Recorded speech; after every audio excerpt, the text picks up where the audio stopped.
ಎಲ್ರಿಗೂ ನಮಸ್ಕಾರ. ಮತ್ತೆ ನನ್ನ ಚಾನಲ್ಗೆ ಸ್ವಾಗತ. ನನ್ನ ಹೆಸರು ವೀಕ್ಷಿತ. ನನ್ನ ಚಾನಲ್ ಹೆಸರು ಸಿಂಪ್ಲಿ ಬ್ಯೂಟಿಫುಲ್ ಕನ್ನಡ.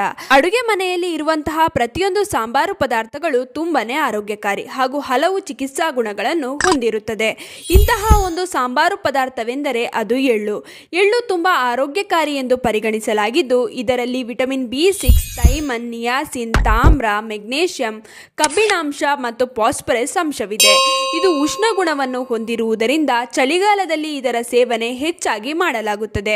ಬನ್ನಿ ಹಾಗಾದರೆ ಇಷ್ಟೆಲ್ಲ ಲಾಭದಾಯಕ ಎಳ್ಳನ್ನು ಸೇವಿಸುವ ಸರಿಯಾದ ವಿಧಾನ ಯಾವುದು, ಎಳ್ಳು ಸೇವಿಸುವ ಸರಿಯಾದ ಸಮಯ ಯಾವುದು, ದಿನದಲ್ಲಿ ಎಷ್ಟು ಎಳ್ಳಿನ ಸೇವನೆಯನ್ನು ಮಾಡಬೇಕು, ಎಳ್ಳಿನಿಂದ ದೊರೆಯುವ ಲಾಭಗಳೇನು, ಹಾಗೆಯೇ ಎಳ್ಳಿನ ಸೇವನೆಯಿಂದಾಗುವ ತೊಂದರೆಗಳೇನು ಎಲ್ಲವನ್ನು ಇವತ್ತಿನ ವಿಡಿಯೋನಲ್ಲಿ ತಿಳಿದುಕೊಳ್ಳೋಣ. ಕಪ್ಪು ಎಳ್ಳು ಹಾಗೂ ಬಿಳಿ ಎಳ್ಳು ಇವೆರಡೂ ಕೂಡ ಪೋಷಕಾಂಶಗಳ ಆಗರ ಎಂದೇ ಹೇಳಬಹುದು. ಈ ಪೋಷಕಾಂಶಗಳಿಂದ ನಮಗೆ ಉತ್ತಮ ಲಾಭ ಯಾವಾಗ ದೊರೆಯುತ್ತದೆ ಎಂದರೆ ಇದರ ಸೇವನೆ ನಾವು ಸರಿಯಾದ ಸಮಯದಲ್ಲಿ ಮಾಡಿದರೆ ಮಾತ್ರ. ಆದ್ದರಿಂದಲೇ ಮೊದಲಿಗೆ ಎಳ್ಳು ಸೇವಿಸುವ ಸರಿಯಾದ ಸಮಯದ ಬಗ್ಗೆ ತಿಳಿದುಕೊಳ್ಳೋಣ. ಸಾಮಾನ್ಯವಾಗಿ ಎಳ್ಳಿನ ಸೇವನೆಯನ್ನು ಯಾವಾಗ ಬೇಕಾದರೂ ಮಾಡಬಹುದು.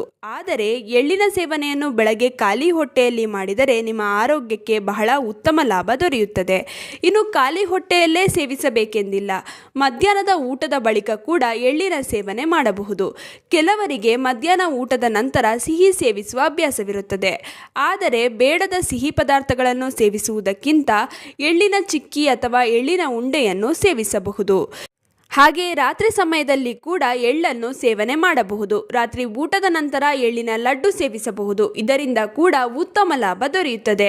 ಇನ್ನು ಖಾಲಿ ಹೊಟ್ಟೆಯಲ್ಲಿ ಸೇವಿಸುವುದಾದರೆ 1 ಚಮಚ ಎಳ್ಳನ್ನು ಚೆನ್ನಾಗಿ ಜಗಿದು ಸೇವಿಸಿ ನಂತರ ಬಿಸಿ ನೀರು ಅಥವಾ ಬಿಸಿ ಹಾಲು ಕುಡಿದರೆ ಆರೋಗ್ಯಕ್ಕೆ ಉತ್ತಮ ಲಾಭ ದೊರೆಯುತ್ತದೆ. ಇವಿಷ್ಟು ಎಳ್ಳನ್ನು ಸೇವಿಸುವ ಸರಿಯಾದ ಸಮಯದ ಬಗ್ಗೆ. ಇವಾಗ ಎಳ್ಳನ್ನು ಸೇವಿಸುವುದರಿಂದ ದೊರೆಯುವ ಲಾಭಗಳೇನು ಹಾಗೂ ಹೇಗೆಲ್ಲ ಎಳ್ಳನ್ನು ಬಳಕೆ ಮಾಡಬಹುದು ಎಂದು ತಿಳಿಯೋಣ. ಕ್ಯಾಲ್ಸಿಯಂ ಮತ್ತು ಜಿಂಕ್ ಎಳ್ಳಿನಲ್ಲಿ ಇರುವುದರಿಂದ ಇದು ನಮ್ಮ ಮೂಳೆಗಳಿಗೆ ಬಹಳ ಉತ್ತಮ.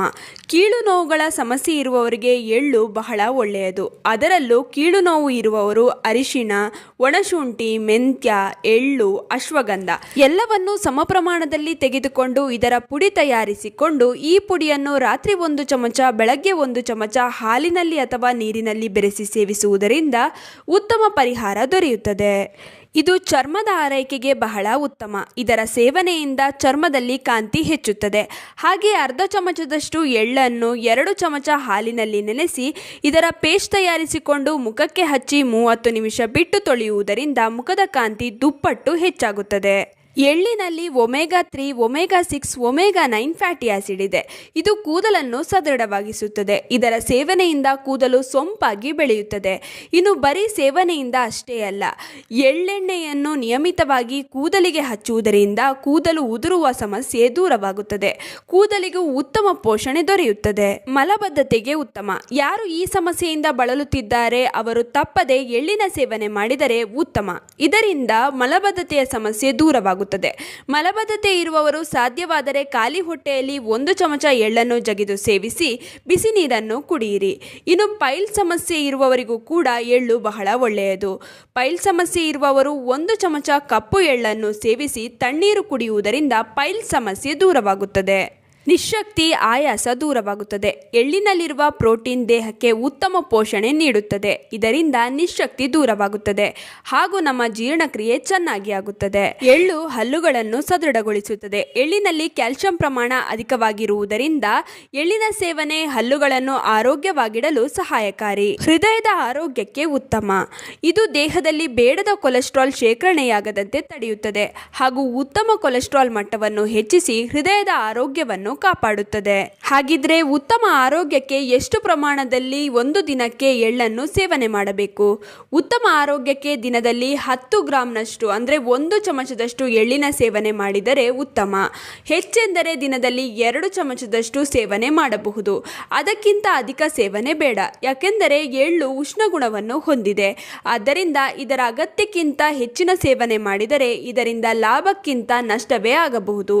ಹೌದು, ಅಧಿಕ ಪ್ರಮಾಣ ಪ್ರಮಾಣದಲ್ಲಿ ಎಳ್ಳಿನ ಸೇವನೆ ಮಾಡುವುದರಿಂದ ಹೊಟ್ಟೆ ನೋವು, ಲೂಸ್ ಮೋಷನ್ ನಂತಹ ತೊಂದರೆ ಉಂಟಾಗಬಹುದು. ಎಳ್ಳಿನಲ್ಲಿ ಅಧಿಕ ಪ್ರಮಾಣದ ನಾರಿನಾಂಶವಿದೆ, ಆದ್ದರಿಂದ ಇದರ ಅಧಿಕ ಸೇವನೆ ಒಳ್ಳೆಯದಲ್ಲ. ಇನ್ನು ಕಿಡ್ನಿ ಸಮಸ್ಯೆ ಇರುವವರು ಅಧಿಕ ಪ್ರಮಾಣದಲ್ಲಿ ಎಳ್ಳಿನ ಸೇವನೆ ಮಾಡಬಾರದು. ಹಾಗೆ ಗರ್ಭಿಣಿ ಮಹಿಳೆಯರು ಕೂಡ ಎಳ್ಳನ್ನು ಅಧಿಕ ಪ್ರಮಾಣದಲ್ಲಿ ಸೇವನೆ ಮಾಡಬಾರದು. ನೋಡಿದ್ರಲ್ಲ, ಎಳ್ಳಿನ ಬಗ್ಗೆ ಈ ಮಾಹಿತಿ ನಿಮ್ಮೆಲ್ರಿಗೂ ಇಷ್ಟ ಆಗಿರುತ್ತೆ ಅಂತ ಅನ್ಕೊಂಡಿದ್ದೀನಿ. ಹೇಗನ್ನಿಸ್ತು ಅಂತ ಕಮೆಂಟ್ ಸೆಕ್ಷನಲ್ಲಿ ತಿಳಿಸೋದನ್ನ ಮರಿಬೇಡಿ. ಆದಷ್ಟು ಈ ವಿಡಿಯೋನ ನಿಮ್ಮ ಫ್ರೆಂಡ್ಸ್ ಹಾಗೂ ಫ್ಯಾಮಿಲಿ ಜೊತೆ ಶೇರ್ ಮಾಡ್ಕೊಳ್ಳಿ. ಹಾಗೆ ಲೈಕ್ ಮಾಡೋದನ್ನ ಮರಿಬೇಡಿ. ನೀವಿನ್ನೂ ನನ್ನ ಚಾನಲನ್ನು ಸಬ್ಸ್ಕ್ರೈಬ್ ಮಾಡ್ಕೊಂಡಿಲ್ಲ ಅಂದರೆ ದಯವಿಟ್ಟು ನನ್ನ ಚಾನಲನ್ನು ಸಬ್ಸ್ಕ್ರೈಬ್ ಮಾಡ್ಕೊಳ್ಳಿ. ಹಾಗೆ ಪಕ್ಕದಲ್ಲೇ ಇರುವ ಬೆಲ್ ಬಟನನ್ನು ಕ್ಲಿಕ್ ಮಾಡಿ. ಹೀಗೆ ಪ್ರೋತ್ಸಾಹ ಕೊಡ್ತಾ ಇರಿ. ಪ್ರೋತ್ಸಾಹ ಕೊಡ್ತಿರೋ ನಿಮ್ಮೆಲ್ರಿಗೂ ತುಂಬಾ ಥ್ಯಾಂಕ್ ಯು.